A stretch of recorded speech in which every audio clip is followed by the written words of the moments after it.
Hi guys, it's that time again and it's another midweek mailbag. So here we go. Got a host of things this time. Got a couple of biggies. Got a small one, another small one, and another small one. So without further ado, start from the top, we'll work down and let's see what we get this time. Right then, first parcel, it says expansion board modular. And expansion board modular, okay. I'm not sure what this is going to be. Whatever it is. Okay. Oh, there's several in here. Okay. Nothing else in the packet. Let's have a look. I've got a few of them. Got 1, 2, 3, 4, 5. 5 volts. Okay. Let's have a nosy. Right then. These are just 5 volt regulators. Let me zoomy. There we go. So essentially what these means, if I remember rightly, is you've got an in and you've got an out. In fact, it shows you there. So it's actually a step down, DC to DC. So you would put 12 volts in here. And the idea is that out here will come 5 volts. And it's all done through all that magic on the top. So it's just a quick way of getting to 5 volts from 12 volts. So it's just a buck regulator really, and it'll make it nice and smooth, less hassle for me, and jobs are good un. So we've got some 5 volt regulators, and you can get regulators in different sizes. I mean, these are the 5 volt ones. This is because I'm messing around with Arduinos and little electronic packages. You could probably get a 3.3 volt one, 9 volts, 12 volts, whatever, you know. There's a range of these things. So we'll take you over to the listings and we'll see what they say. So this is the item that I bought. It is a 5 amp DC to DC step down regulated power supply module.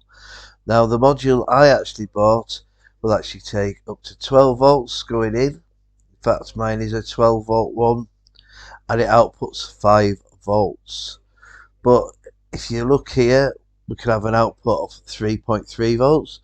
This may be very useful if you wanted to power something like an ESP. They use 3.3 volts. You got your 5 volt output on this one. You can have it so it's got a 9 volt output. Or you could have a 12 volt output. So let's just have a quick look through the images. So it actually shows you on the images where you would wire the voltage in and the voltage out. It's just a very simple circuit, and it's a good way of knocking your voltage down quite quickly. That gives you actually a dimension as well. So it's a nice simple circuit is this one. Shall we see what the listings say? So it's a high efficiency, high stability, high cost performance. Okay. And there we go. So this shows us the versions that there is.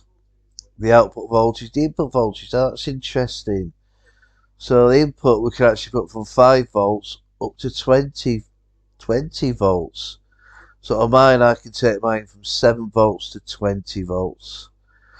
Obviously, the higher voltage, you couldn't put cell volts and expect 12 volts out.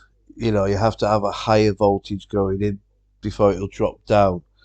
Hence why the 12 volt will take 14 to 20 volts. And it also shows with the ampage it can actually deal with. So I can take up to 5 amps on them. And on the 9 volts it takes up to 4 amps. So yes, it's a very, very useful, no nonsense, quick tool to actually just get your voltages down to the right level. It shows us one or two things here. Okay, ultra small volume. If you want to be really technical, it shows you the efficiency of the actual item as well. So yeah, it's just a very, very simple, quick circuit to knock your voltage down. So, there you go, guys. Right, next parcel. What's this? It's from Hull. That's all I can tell you. Right, I have no idea. Let's just put that to the side. Oh, okay.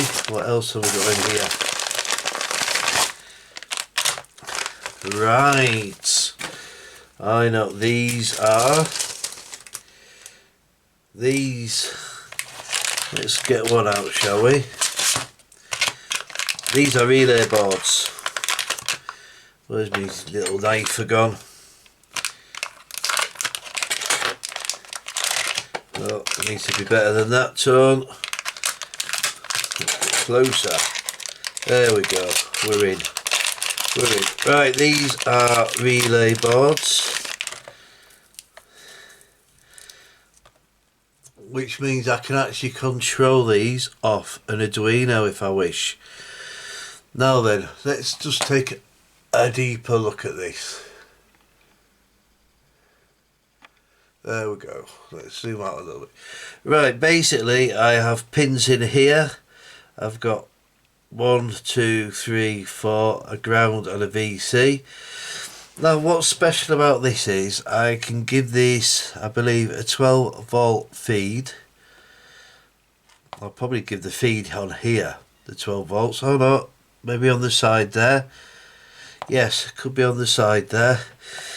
Now these have got what we call opto isolators on them. What that basically means is that's like inside that package, it's like an LED. When the LED shines, it receives it on the other side of the package and then it'll activate that. So from, say, an Arduino point of view, I can turn an LED on, which in effect is turning that on, which in effect is firing the relay. And obviously I've got my 3 points for each relay. I've got a common, a normally open, and normally closed. And that's all it is. It just means that it's an easy way for me to control a relay board through something like an Arduino. So I can actually program it up, I could have a time sequence or do whatever I wanted with it, and it would actually work. So yeah, this is going to be another one of those things to play with, see if it'll work, and if it does, happy days. So yeah, it's just a 4-channel relay board, and obviously I have 2 of them. So if I blow one up, I have a spare. Right, so it's a bit of an electronics fest on this bag. I can feel that coming. So we've had 5 volts regulators and now we've got relay boards. So let's have a look and see what's in the next one. So these are relay bags. These are often used for Arduino projects and they do have different channels and different voltages. The one I went for was a 12 volt 4 channel. What that means is I will need 12 volts to power the module, but the actual signal to control it will actually come from the Arduino. And they use what they call opto isolators. Essentially it sends a little signal in and will tell it to turn on or off. That shows you the price for a pack. That's for the 4 channel ones, which is this one. But there are other options as well. So you can get different voltages. You can get a 5 volt, which you get 1 channel all the way up to 16. Or you can get 12 volts, which goes up to 8. Or you could go for the 24 volt ones. So there is a lot of choice here. But the beauty of these are, what I'm after is the opto isolation. And you can tell that because if you actually look here, these little black chips are the opto isolators. So you send a little voltage in there, and that will tell it, and it will actually fire the relay. So what does it actually say about it? It says it's got a LED indicator on it, so you can actually tell when it's been activated. The relay itself can take up to 250 volts AC or 30 volts DC. That is what is actually running through the relay when the relay is acting as a switch. It can take up to 10 amps. So it gives you a little bit more versatility. And that is about it. There is lots of supplies of these items out there. As you can see, there's a lot of choices. And you can also have a look at places like AliExpress that often do these things quite cheap. But it's a very useful tool, and I've got a few ideas what I want to use it for, a few projects in mind, and yeah, it's another tool to experiment with, and it may be something that you may be able to use yourself, guys. So there you go. It's just a relay board. Right, next parcel. What do we have here? Does it say anything? It says an IC base board. No idea. No idea. IC base board. So it's electronic-y again. Okay, what are you? Oh. Right, okay. Let's try and get these out of the package. Doesn't want to come. Right, we have two of them. And we're going to have to open one up, I think. Let's open it up from the correct end this time. There we go. Now then. Right, let's take a closer look at it.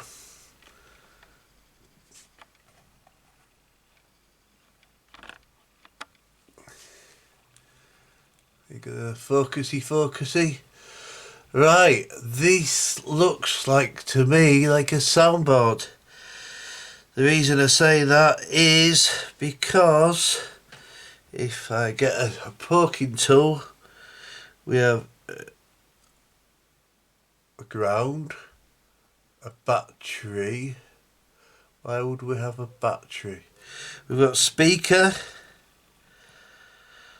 and we've got some pins. Now that is for a card.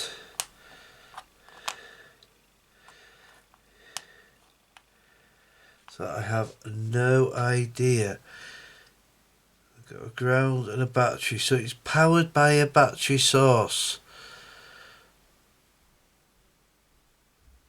These might be for some form of switches, and that's definitely to a speaker. Sorry about that. Put it in. So yeah, that's definitely to a speaker. That's definitely to a power source. In this case, a battery. And I would say these are obviously some form of switches.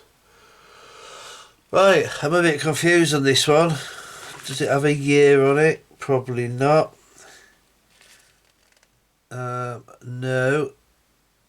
So, this might take some hunting, but I will have a look and we'll see if we can actually find it. So, wish me luck, guys. This could be an interesting find, and we'll see what it actually is. So this is the item I have got. It actually is a GPD 28468 TF card MP3 decoder board, and it's got an amplifier built into it.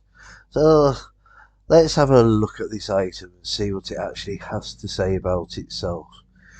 So we've got a nice picture of the actual board. This will be where the actual little card goes into. The little micro SD card. That's the bottom of it, which is nice to know there's no tracks for when you come to mounting these things. That gives me an idea of the actual size of the board. Another angle of the board. Yeah, it shows you can put a battery connected to it if you wanted. There's your speakers there. And I believe these pads are the actual switches on it. And there's different modes you can actually do to control different things. And I've got a feeling you might even be able to wire it up to an Arduino. We'll have a look and let's see what the actual gubbins says. So, working voltage is a 3.7 volt lithium battery or a 5 volt USB power supply. So as long as it's 5 volts, you'd be okay with it. It tells you the actual size of it. Goes up to 2 watt mixed mono, so it's only going to be one speaker on it. It's not a stereo system. With power supply, it can play automatically. Now that is what really drew me to this module, because I was thinking if I'm going to use this for the actual sound of the crossing gates, I can have it where as soon as it turns on, it will play. So that will be very, very useful. It's got a LED indicator to tell us when it's active. Plays MP3. Now I don't know what USB audio mode is, got no idea. It's got support for these, no idea. It does not support remote control. That's fine, I don't need remote control for it. So that is all it really says about it. So I think what I will be doing is, when I actually come to have a little play with it, I'll be doing what everybody else does. I'll find a YouTube video, see how they've wired it up, see what the modular can do, and then we'll see how I can actually integrate it into the project I've got in mind. So yeah, that's a little different, is that one. But this could be useful for if you've got any animated projects on your layout. Say you were doing a arc welder, you might want a little sound to go with it, somebody banging away on, or workshop noises, or anything like that, even just sheep. And I can't see any reason why you can't use some form of trigger and just activate the board, and away you go. So it could have its uses. It's a very, very cheap module, and it's something that, for the price it is, it's well worth a little play. So there you go, there's one idea. Right, next item. It's a box. Where are you from? No idea. It's going to be one of those what's in the box. Let's just think. Dog food. I don't think it is dog food. It's not healthy to be dog food. It's a dog food box. Right. Let's attacking.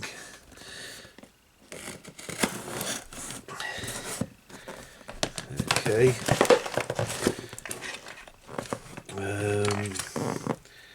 Go that way and that way.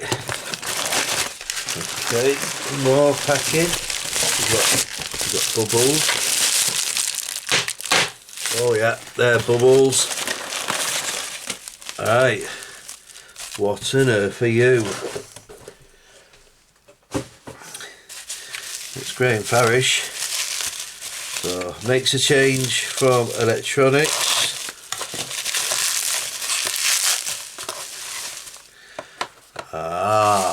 Okay. Now then, this is an RTC coach. Let's have a look. This is RTC.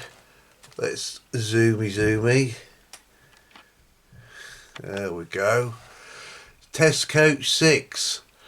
And it was actually made for the Collectors Club. So these are like rocking horse doodah to find. And yes, it's a lovely little test coach. Let's zoom out a touch. So yeah, let's have a look at it, shall we? I do have a small fetish for RTC stuff, I must admit. A bit like our friend who has a fetish for brake vans. This is my kryptonite. RTC, especially the red blue. And that looks very nice. I'm looking at the wheels now. To me, that has hardly ever been run. It's got the yellow ends on it. Got some lovely detailing on it.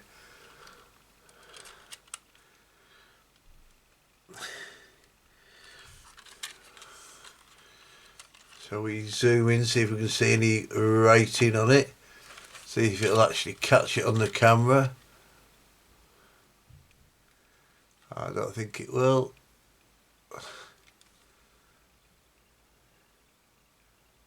Are you going to focus?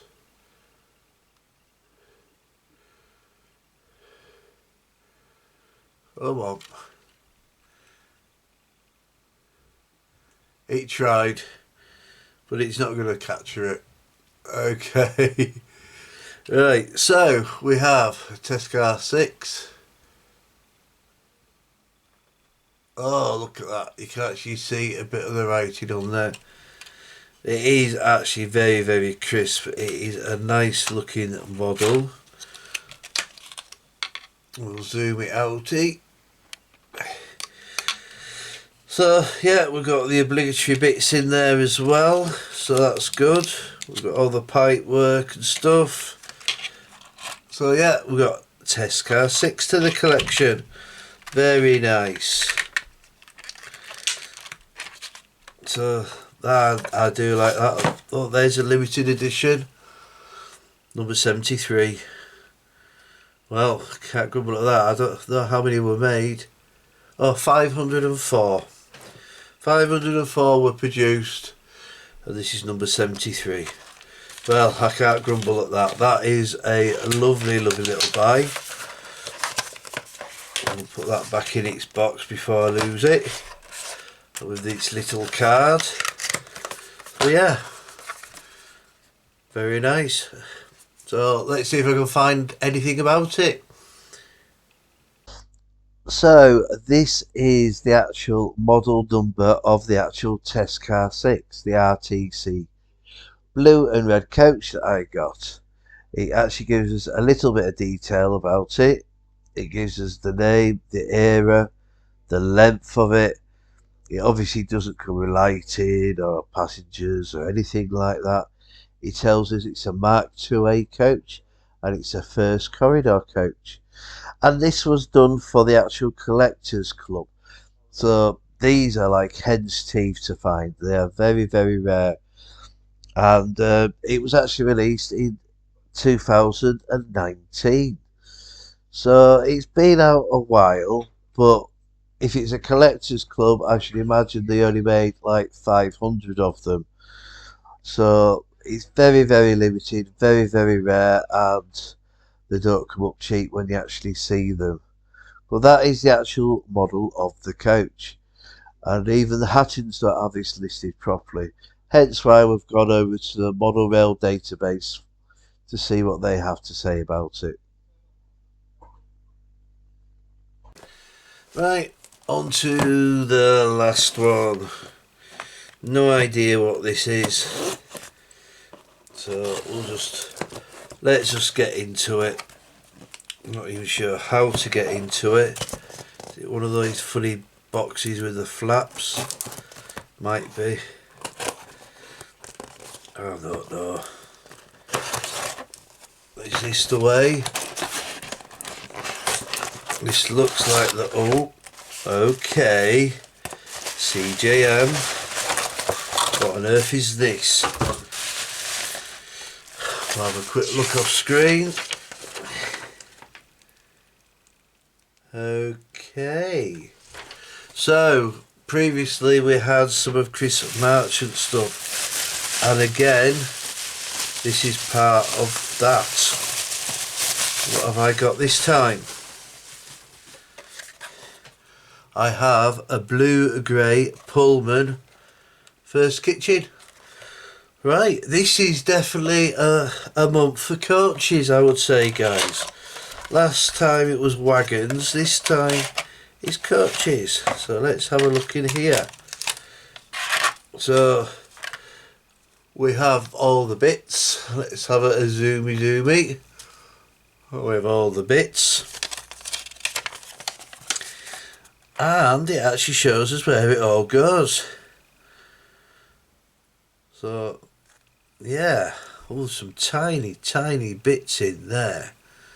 Okay, we don't want to lose them, do we? Okay, and in here we have the Pullman coach. Let's pull that one out. So yes, this is the first kitchen. Very nice. See all the detail at the end.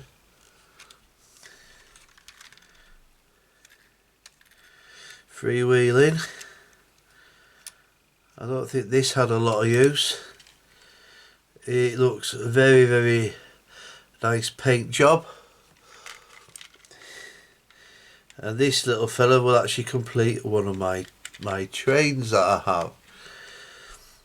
So yes, very nice. Now if you're into the blue-grey area, start again. If you're into the blue era stuff, these actually ran with the blue era British Rail stock. You had your umber and cream ones, and then it went to maroon, but these actually ran with the blue-grey stuff. And yeah, it is a very nice model. Can't grumble that. And again, we've got the parts for it. So again, if I can find the listings, we'll have a look at the listings and we'll see what that says.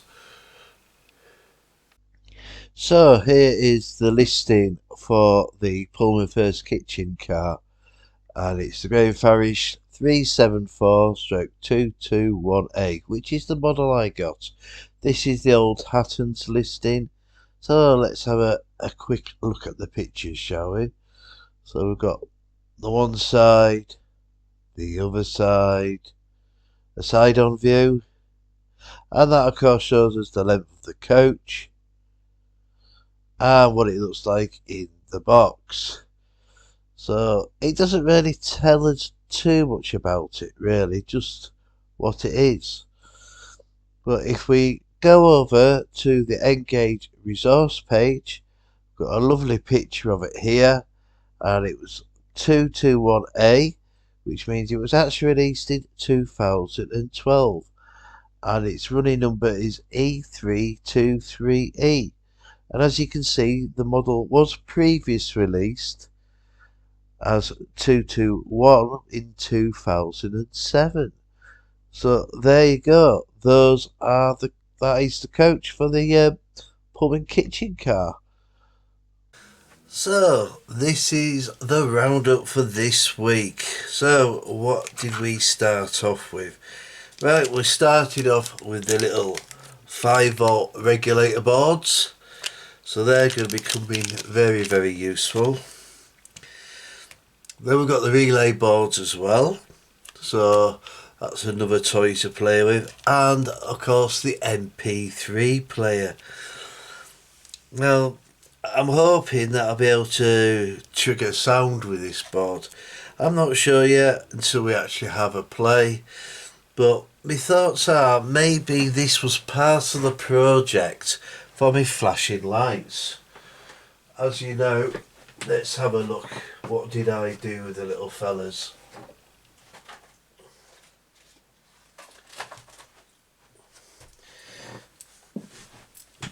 Here we go. As you know, previous mailbag, we got the flashing light unit, which I want to do with this. So maybe my thoughts on this were to actually add a bit of sound to it. So it should be just a case of turn a switch, which will give this power, that power, and lights to these as well. So that'll be an interesting little project to be getting on with. So yes, there's an MP3 player. And we got the coaches. We got the RTC coach, Test Car 6. And we got the FK Pullman. It is the FK Pullman, isn't it? Yes, the FK First Kitchen Pullman. That's right. So yes, another mixed bag this month. Bit of electronics and a bit of rolling stock to boot. So yeah, right, that's it for this week. So I will catch you next month and we'll see what we get in a mailbag then. So bye for now.